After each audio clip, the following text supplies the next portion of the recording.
एक समय था जब भारतवर्ष की धरती पर ऐसे राज्य खड़े थे जिनकी नींवों में केवल शस्त्र नहीं, शास्त्र भी गढ़े हुए थे। नदियों के किनारे बसी नगरियों में व्यापार की गूंज थी, शिल्पकारों के हाथों से पत्थर बोलते थे, और रात्रि के आकाश को पढ़ने वाले विद्वान उतने ही सम्मानित थे जितने युद्ध जीतने वाले सेनापति। ऐसे ही एक समृद्ध और सुव्यवस्थित राज्य की यह कथा है, जहां ज्ञान को राजमुकुट से कम नहीं माना जाता था। और इसी ज्ञान की गहराई को समझने वाले मित्रों, आप सुन रहे हैं बुद्धा ज्ञान को। अगर आप जीवन को गहराई से समझना चाहते हैं तो इस चैनल को सब्सक्राइब करें, इस कथा को लाइक करें और अपने विचार कमेंट्स में अवश्य लिखें, क्योंकि कुछ कहानियां केवल सुनने के लिए नहीं होती, वे भीतर तक उतरने के लिए होती हैं। तो उस राज्य में एक वेधशाला थी, नगर की सबसे ऊंची पहाड़ी पर बनी हुई, जहां तांबे के यंत्र तारों की दिशा में स्थिर खड़े रहते थे, जहां पत्थर की शिलाओं पर अंश और कोण उकेरे गए थे, और जहां रात के अंधेरे में तेल के दीपक कांपते हुए उस व्यक्ति के चेहरे को रोशन करते थे जिसे पूरा राज्य एक ही नाम से जानता था, समय गणित करने वाला। उसका असली नाम बहुत कम लोगों को याद था। लोग उसे उसकी विद्या से पहचानते थे। वह राजकुमार नहीं था, उसका जन्म किसी राजवंश में नहीं हुआ था। वह एक ऐसे परिवार से आया था जहां पिता ने गणित सिखाया था और माता ने अनुशासन। बचपन में ही उसकी बुद्धि ने गुरुओं को चकित कर दिया था। जहां अन्य बालक तारों को केवल टिमटिमाते बिंदु समझते थे, वह उनकी गति में क्रम खोजता था। जहां अन्य रथुओं को केवल अनुभव करते थे, वह उनके आगमन की तिथि बता देता था। धीरे धीरे उसकी गणनाएं इतनी सटीक होती गईं कि किसान बुआई से पहले उसकी सलाह लेने लगे। व्यापारी समुद्री यात्रा का समय उससे पूछने लगे।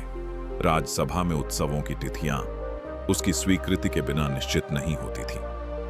कृषि का समय, वर्षा का अनुमान, नक्षत्रों की स्थिति, सब कुछ उसकी तांबे की पट्टियों और गणितीय सूत्रों से निकलता था।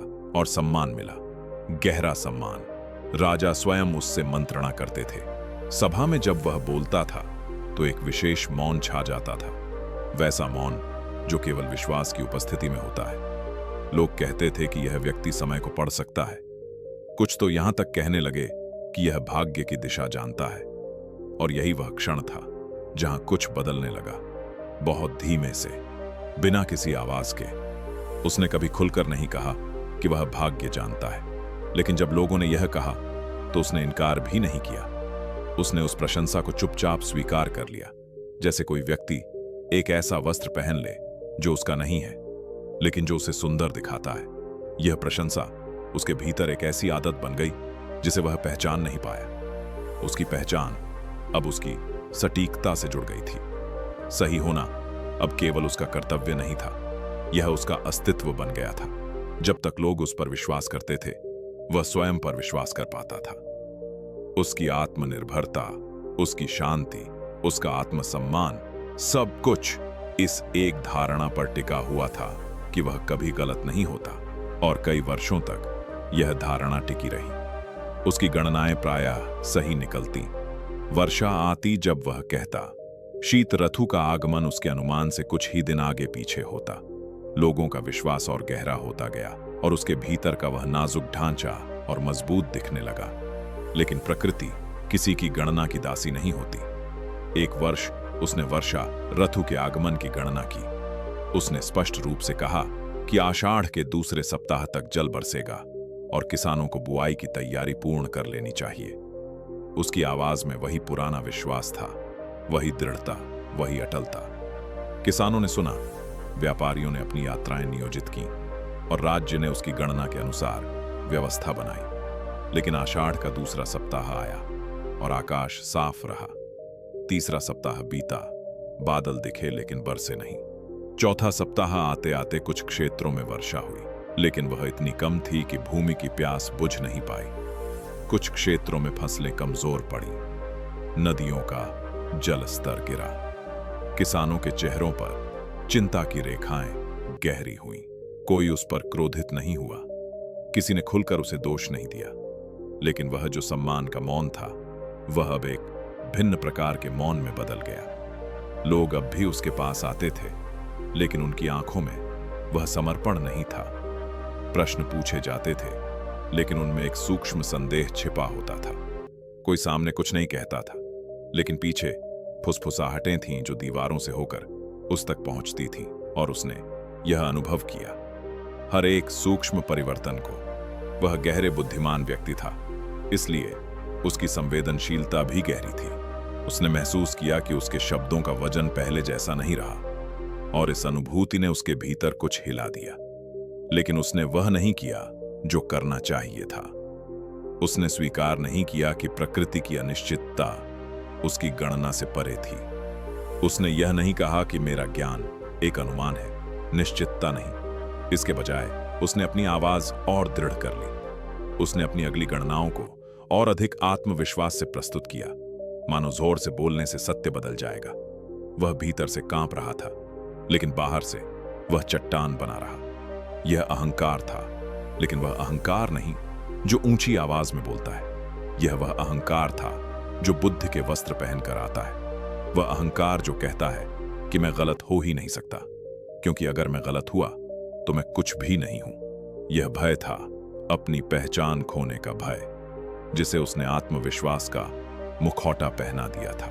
जब राज्यसभा में किसी मंत्री ने सुझाव दिया कि वर्षा पर निर्भर रहने के बजाय जल संचय की व्यवस्था को सुदृढ़ किया जाए, तो उसने इसे अपने ऊपर एक आक्रमण की तरह अनुभव किया। जब किसी वरिष्ठ सलाहकार ने कहा कि कृषि नीति में वैकल्पिक योजनाएं भी होनी चाहिए, तो उसने इसे अपनी विश्वसनीयता पर प्रश्न चिन्ह की तरह लिया।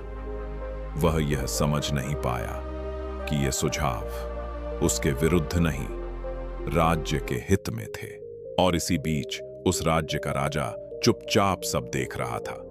वह राजा बुद्धिमान था, लेकिन उसकी बुद्धिमानी उस प्रकार की थी जो चमकती नहीं, तौलती है। उसने कभी अपने समय गणनाकार को सार्वजनिक रूप से अपमानित नहीं किया। उसने कभी उसकी स्थिति नहीं छीनी। उसने कभी कोई आदेश नहीं दिया कि इसे हटाओ या इसकी बात मत सुनो। राजा ने केवल इतना किया कि उसने राज्य की नीतियों की दिशा बदल दी। धीरे धीरे, शांत कदमों से राजा ने जलाशयों का निर्माण तेज करवाया, भूमिगत नहरों की योजना स्वीकृत की, अन्न भंडारण की क्षमता बढ़ाई, कृषि सलाहकारों की एक नई समिति गठित की, जिसमें अनुभवी किसान, भूमि विशेषज्ञ और जल प्रबंधक शामिल थे।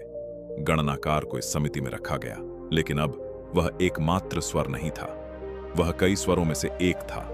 और यह परिवर्तन बाहर से इतना सूक्ष्म था कि कोई इसे क्रांति नहीं कहता, लेकिन उस गणनाकार के भीतर यह किसी भूकंप से कम नहीं था। वह अनुभव कर सकता था कि उसका स्थान बदल गया है। पहले जहां उसकी गणना ही अंतिम निर्णय होती थी, अब वह एक सुझाव भर थी। पहले जहां उसकी ओर सभी आंखें उठती थीं, अब वे आंखें भट गई थीं। सम्मान अब भी था, लेकिन वह शिष्टाचार का सम्मान था, श्रद्धा का नहीं। और उन रातों में जब वह अपनी वेधशाला में अकेला बैठता था, तांबे के यंत्रों के बीच तारों की छाया में, तो एक अजीब सा खालीपन उसे घेर लेता। वह खालीपन किसी बाहरी अभाव का नहीं था। उसका पद वही था, उसका वेतन वही था, उसकी वेधशाला वही थी, लेकिन भीतर कुछ टूटा हुआ था। वह धागा जो उसकी पहचान को उसके काम से जोड़ता था, वह अब उलझा हुआ था। कई महीने ऐसे ही बीते। वह अपना कार्य करता रहा, गणनाएं करता रहा, लेकिन उसमें वह पुराना जोश नहीं था। एक थकान थी जो शरीर की नहीं, आत्मा की थी। और फिर एक रात कुछ हुआ। कोई बड़ी घटना नहीं, कोई दैवीय संकेत नहीं, कोई स्वप्न नहीं, बस एक सामान्य रात, जब वह अपनी वेधशाला की सबसे ऊंची सीढ़ी पर बैठा हुआ आकाश देख रहा था। उस रात बादल थे, लेकिन बीच बीच में तारे झलक रहे थे। एक विशेष नक्षत्र समूह जिसे वह वर्षों से ट्रैक कर रहा था, वह उस रात अपनी अपेक्षित स्थिति से थोड़ा हटा हुआ दिखा। बहुत मामूली अंतर, कुछ अंश भर का, लेकिन अंतर था। पहले होता तो वह तुरंत अपनी गणना दोबारा जांचता, अपने यंत्रों को समायोजित करता, उस विचलन का कारण खोजता। लेकिन उस रात उसने कुछ नहीं किया। वह बस बैठा रहा और देखता रहा। उसने देखा कि बादल अपनी मर्जी से चल रहे थे, हवा का कोई निश्चित पथ नहीं था। तारे जो अरबों योजन दूर थे, वे अपनी गति से चल रहे थे, और उनकी उस गति में एक स्वतंत्रता थी जो किसी भी गणना के अधीन नहीं थी। आकाश किसी की अनुमति से नहीं बदलता, रथुएं किसी के आदेश से नहीं आती, समय किसी की गणना से नहीं रुकता। और उस रात, उस शांत, अकेली, अंधेरी रात में उसके भीतर कुछ पिघला। वह कठोरता जो उसने वर्षों से अपने चारों ओर बनाई थी, वह ढाल जिसके पीछे उसने अपने भय को छिपाया था, वह धीरे धीरे घुलने लगी। उसे याद आया कि जब वह बालक था तो तारों को देखकर उसे आश्चर्य होता था, नियंत्रण की इच्छा नहीं।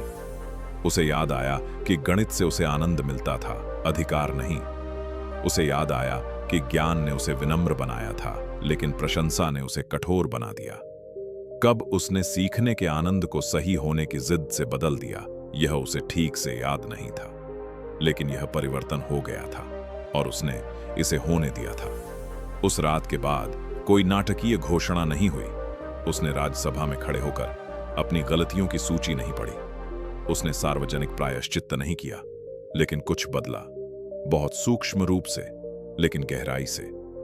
अगली बार जब उसने कृषि समिति को रथु का अनुमान दिया, तो उसने कहा कि संभावना यह है कि वर्षा इस अवधि में आ सकती है, लेकिन विगत वर्षों के आंकड़े बताते हैं कि विचलन भी हो सकता है। इसलिए जल संचय की व्यवस्था पहले से सुनिश्चित कर लेनी चाहिए।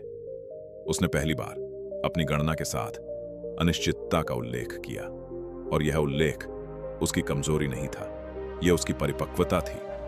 उसने किसानों से मिलना शुरू किया, उनकी भूमि को समझा, उनके अनुभवों को सुना। उसे पता चला कि एक वृद्ध किसान जो कभी विद्यालय नहीं गया, वह मिट्टी की गंध से वर्षा का अनुमान लगा लेता था, और यह अनुमान कई बार उसकी गणितीय गणना से अधिक सटीक होता था। पहले यह बात उसे चुभती, अब यह बात उसे सिखाती थी। उसने अपनी वेधशाला में एक नई शिलालेख उकेरवाई। गणना मार्गदर्शन है, नियंत्रण नहीं। यह शब्द उसने किसी ग्रंथ से नहीं लिए थे, यह उसके अनुभव से निकले थे। हर अक्षर में उसकी यात्रा थी, प्रशंसा से भय तक, भय से अहंकार तक, और अहंकार से विनम्रता तक। राजा ने यह बदलाव देखा। उसने कुछ कहा नहीं, लेकिन अगली बार जब राज्य की एक महत्वपूर्ण जल परियोजना की योजना बनी, तो गणनाकार को उसमें एक प्रमुख सलाहकार के रूप में शामिल किया गया। यह सम्मान पहले से भिन्न था। पहले का सम्मान उसकी अचूकता पर आधारित था, यह सम्मान उसकी ईमानदारी पर। और वर्षों बाद जब नई पीढ़ी के विद्यार्थी उसकी वेधशाला में सीखने आते, तो वह उन्हें सबसे पहले एक बात कहता। वह कहता कि तारों को गिनना सीखो, लेकिन यह कभी मत भूलो कि आकाश गिनती से बड़ा है। ज्ञान तुम्हें दिशा देगा, लेकिन अगर तुमने ज्ञान को अपनी पहचान बना लिया, तो जिस दिन ज्ञान अधूरा पड़ेगा, उस दिन तुम टूट जाओगे। सही होना अच्छा है, लेकिन सही होने की जरूरत इतनी प्रबल हो जाए कि गलत होने का भय तुम्हें ईमानदारी से दूर कर दे, तो समझ लेना कि ज्ञान ने तुम्हें मुक्त नहीं किया, बांध दिया है। वह बूढ़ा हुआ उस वेधशाला में। उसकी आंखें कमजोर हुईं, लेकिन उसकी दृष्टि पहले से अधिक स्पष्ट थी।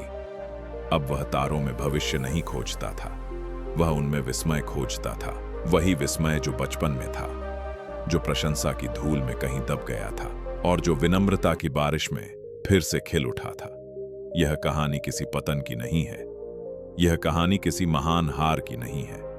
इसमें कोई खलनायक नहीं था जिसने उसे गिराया, कोई षड्यंत्र नहीं था जिसने उसे तोड़ा।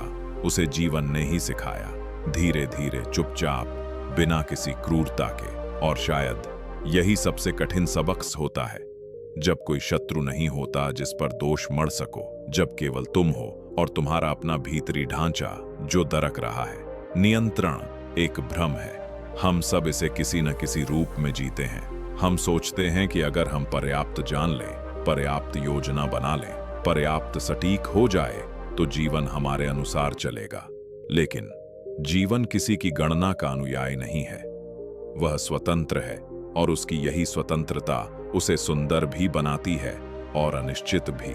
बुद्धिमानी इसमें नहीं है कि हम अनिश्चितता को समाप्त कर दें, बुद्धिमानी इसमें है कि हम अनिश्चितता के साथ जीना सीख लें, तैयारी करें, लेकिन नियंत्रण का भ्रम न पालें। ज्ञान अर्जित करें, लेकिन ज्ञान को अपना अहंकार न बनने दें। और सबसे महत्वपूर्ण, सही होने से अधिक ईमानदार होने को चुनें, क्योंकि जो व्यक्ति कह सके कि मुझे नहीं पता, वह उस व्यक्ति से कहीं अधिक शक्तिशाली है, जो जानने का नाटक करते करते अपने आप से ही अजनबी हो जाए। मित्रों, यह कथा यहीं समाप्त होती है, लेकिन इसका सार शायद अभी शुरू होता है, आपके भीतर। अगर इस कहानी ने आपके मन में कोई तार छेड़ा हो, कोई पुराना भय दिखाया हो, कोई नई समझ जगाई हो, तो इसे उन लोगों तक जरूर पहुंचाए जिन्हें इसकी आवश्यकता है। बुधा ज्ञान के इस सफर में बने रहे। सब्सक्राइब करें, शेयर करें और अपने विचार कमेंट्स में लिखें, क्योंकि ज्ञान तभी पूर्ण होता है जब वह बंटता है, और कहानियां तभी जीवित रहती हैं जब कोई उन्हें अपने जीवन में उतारता है।